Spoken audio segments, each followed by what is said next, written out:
청년기에는 주관이 지배하고 노년기에는 사색이 지배한다. 다시 말하면 청년기는 작가로서 알맞은 시기요. 노년기는 철학에 적합한 시기다. 실천하는 데 있어서도 청년기는 주관과 인상에 따라 결심하지만 노년기에는 대부분 사색한 다음에 결정한다. 하루는 작은 일생이다. 아침에 잠이 깨어 일어나는 것이 탄생이요. 상쾌한 아침은 짧은 청년기를 맞는 것과 같다. 그러다가 저녁 잠자리에 누울 때는 인생의 황혼기를 맞는 것이라는 것을 알아야 한다. 인생의 첫 40년은 자신이 직접 쓴 소설이며 나머지 30년은 그 소설을 해설해준다. 인간의 사교는 사교가 좋아서가 아니라 고독이 두려워서이다. 사람은 혼자 있을 때에만 진정한 자신이 될 수 있다.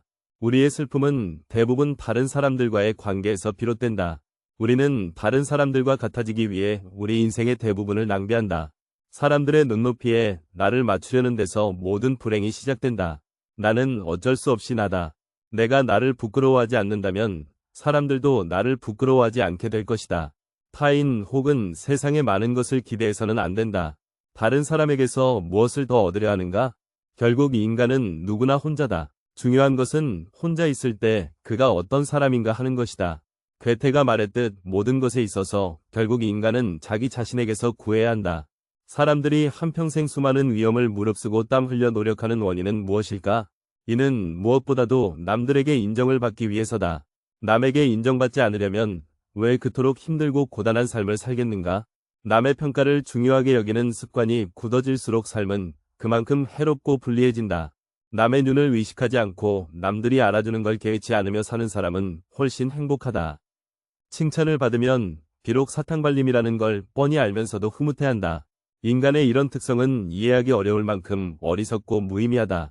사람들이 질투의 감정에 사로잡히는 이유는 자신보다 더 나은 처지의 사람만을 보고 비교하기 때문이다. 그 사람이 자신보다 더 많은 재물을 가지고 있거나 다른 사람으로부터 더 많은 사랑을 받는다고 느낄 때 사람들은 대부분 자신의 비참함을 돌아보게 된다. 모든 불행의 시작은 비교하는 것으로부터 시작된다. 그러나 생각해보라. 이 지구상에 나보다 불행한 사람이 얼마나 많은지를. 태어날 때부터 앞이 안 보이거나 듣지 못하는 사람들, 한 끼 식사도 못하는 사람들. 그들도 역시 그대의 주변에서 그대와 함께 살아가고 있는 사람이다. 남들과 비교하지 말고 그대 자신의 삶을 누려라. 불쾌한 일을 무시하고 과소평가하는 것은 행복을 위한 훌륭한 처세법이다. 행복은 쾌활함의 정도에 비례해서 커지고 쾌활함은 육체와 정신적인 건강에 좌우된다. 건강한 거지가 병든 왕자보다 더 행복하다. 나무가 튼튼해지기 위해서는 바람이 필요하듯 인간이 건강해지기 위해서는 운동이 필요하다. 최상의 보물은 명랑한 표정과 쾌활한 마음이다. 행복의 90%는 건강에 달려있다. 좌절하며 인생을 낭비하지 마라. 좌절을 경험한 사람은 자신만의 역사를 갖게 된다. 그리고 인생을 통찰할 수 있는 지혜의 길로 들어선다. 모든 사람은 자신이 보는 만큼만 세상을 보고 그게 세상의 전부라고 생각한다. 격한 어조로 말하지 말라. 그것은 언제나 비이성적인 말을 동반한다. 환경이 변하면 이해관계도 변하기 때문에 상대방의 태도나 행위도 달라질 수 있음을 명심하라. 젊은 시절은 통찰력과 상상력에서 뛰어난 시기이고 노년 시절은 통합력과 분별력에서 뛰어난 시기이다. 충분한 건강을 갖는 것이 무엇보다도 중요하며 건강의 나무가 무성하면 자연히 쾌활한 꽃이 핀다. 약간의 근심, 고통, 고난은 항시 누구에게나 필요한 것이다.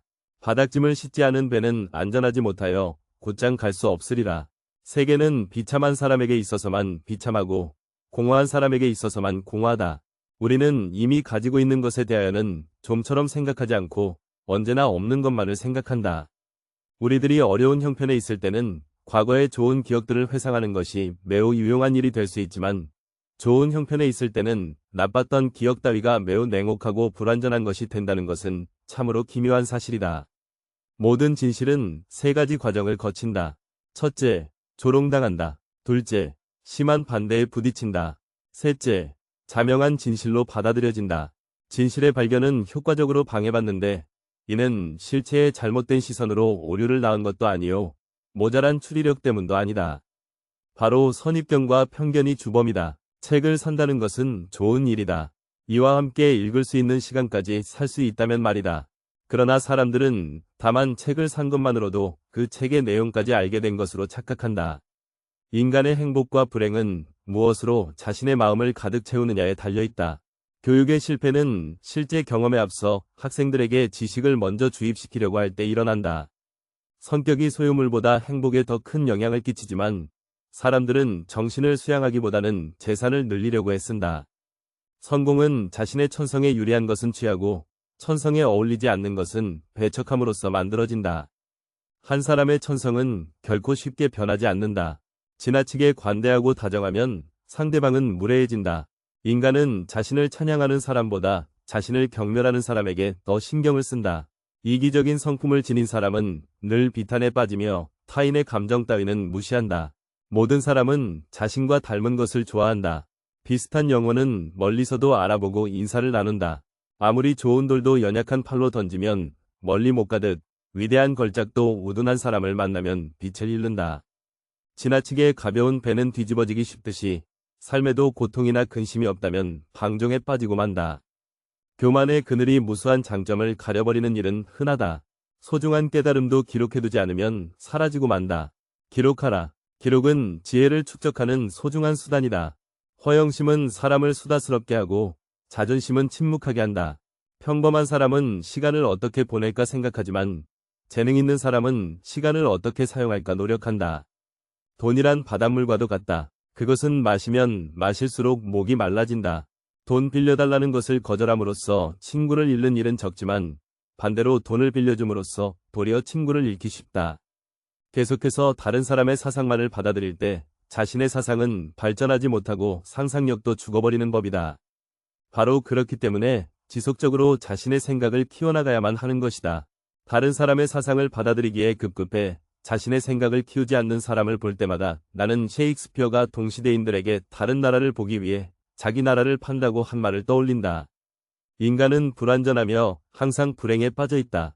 그래서 인간은 자신의 불완전함을 보완하려는 욕구를 가지고 있다. 불완전함이 불안과 위험을 동시에 가져오기 때문이다.